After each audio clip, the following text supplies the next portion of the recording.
Assalamualaikum warahmatullahi wabarakatuh. Salam sejahtera untuk kita semua. Halo teman-teman. Perkenalkan, nama saya Sarina Higa. Saya berasal dari Sekolah Luar Biasa Padamu Negeri Sumber Mulia, Kecamatan Simpang Raya, Kabupaten Banggai. Pada saat ini saya akan menceritakan dongeng yang merupakan cerita yang secara turun-temurun menjadi cerita oleh orang tua dari suku Saluan yang berjudul Batu Bintana. Tahu tidak teman-teman, Batu Bintana terletak di wilayah pegunungan bagian pedalaman Kabupaten Banggai, tepatnya di Kecamatan Pagimana yang ditempati oleh sekelompok Saluan Lingketeng. Di sana terdapat mata air yang tidak pernah kering di antara pemukiman dan hutan pegunungan yang masih dihuni oleh sekelompok suku Saluan. Cerita ini bersumber dari orang tua kami dari suku Saluan, yang kemudian dikembangkan dan disusun kembali oleh guru-guru kami Sekolah Luar Biasa Padamu Negeri Sumber Mulia. Bagaimana teman-teman? Penasaran kan dengan ceritanya? Kita masuk ke ceritanya. Pada zaman dahulu kala, di tengah hamparan pegunungan yang kini menjadi tempat tinggal orang-orang dari suku Saluan, hiduplah seorang gadis muda yang bernama Bintana. Wajahnya cantik berseri, tetapi yang membuatnya lebih dikagumi oleh penduduk desa adalah hatinya yang lembut dan tangannya yang selalu giat bekerja. Sejak kecil ia hanya hidup bersama ibunya yang sudah mulai renta karena ayahnya telah meninggal dunia ketika ia masih sangat belia. Semua orang di kampung tahu betapa taatnya Bintana. Setiap permintaan ibunya selalu ia kerjakan dengan sepenuh hati. Tak pernah sekalipun ia membantah atau mengeluh. Sayangnya, nasib tidak sepenuhnya berpihak padanya. Ibunya memiliki watak yang jauh berbeda. Seringkali pemarah, mudah tersinggung, dan kerap memarahi Bintana tanpa sebab yang jelas. Bahkan kadang-kadang ia bersikap keras dan kasar meskipun Bintana tak pernah melakukan kesalahan sedikit pun. Namun, rasa sayang dan bakti Bintana tak pernah luntur. Ia tetap menganggap ibunya sebagai satu-satunya keluarga yang ia miliki. Di suatu masa, datanglah musim kemarau yang sangat panjang dan hebat. Matahari bersinar terik tanpa henti.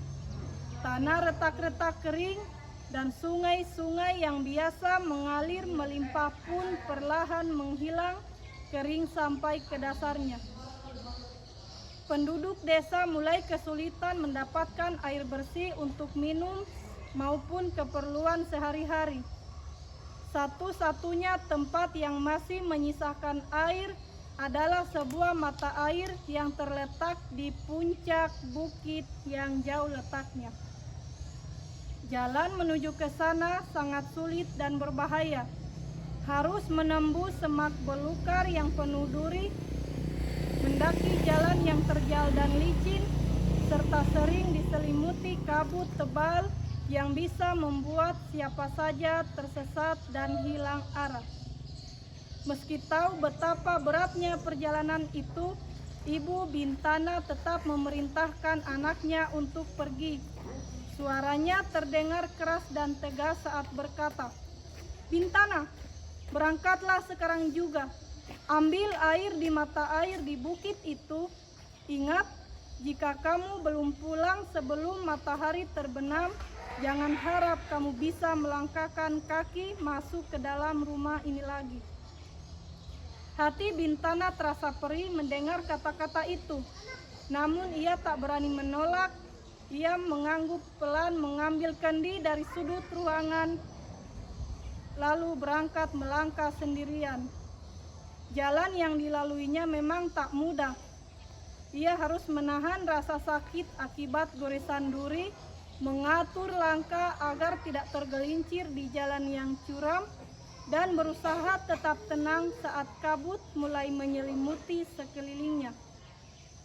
Namun berkat ketabahan hatinya, akhirnya sampai juga di mata air tersebut. Setelah mengisi penuh kendi itu dengan air jernih yang dingin, Bintana segera bergegas pulang. Ia berjalan secepat kakinya mampu, namun perjalanan pulang ternyata memakan waktu lebih lama dari yang ia kira. Saat baru saja tiba di kaki bukit, langit di sebelah barat sudah mulai berwarna kemerahan, tanda matahari hendak tenggelam. Ia berlari sekuat tenaga, nafasnya terengah-engah, tubuhnya lelah sekali. Namun harapan untuk segera sampai di rumah membuatnya terus berusaha. Namun ketika ia akhirnya sampai di depan pintu rumahnya, hari sudah benar-benar gelap, pintu itu tertutup rapat dan sudah dikunci dari dalam. Bintana mengetuk-ngetuk pintu sambil berteriak memohon, "Ibu, ibu, buka pintu.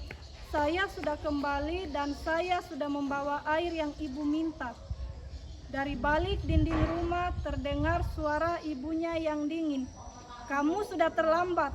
Pergilah dari sini. Saya tidak mau lagi melihat wajahmu." Air mata Bintana pun mengalir deras.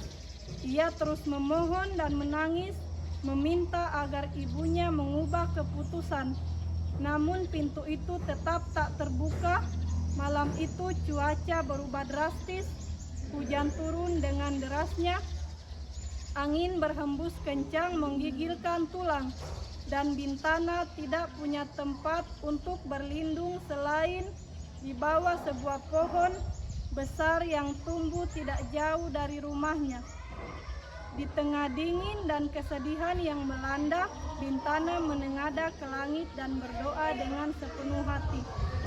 "Tuhan, jika memang saya tidak lagi diterima di sini dan tidak ada tempat bagi saya di dunia ini, jadikanlah saya menjadi sesuatu yang bermanfaat bagi orang lain.